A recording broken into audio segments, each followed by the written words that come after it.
чаще всего суставы болят и скрипят только тогда, когда человек устал двигаться по жизни, он не хочет передвигаться, его уже не вдохновляют те цели, которые перед ним раньше стояли, он злится и напрягается. Это, в свою очередь, дает возможность неправильной работе желудочно-кишечного тракта. Печень реагирует на то, что человек жалуется, что его жизнь уже невыносима, ему тяжело в ней передвигаться, он не знает, куда двигаться.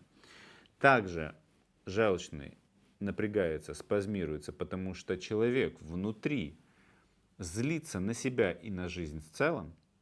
А если желчеотток нарушен, то все суставы начинают скрипеть.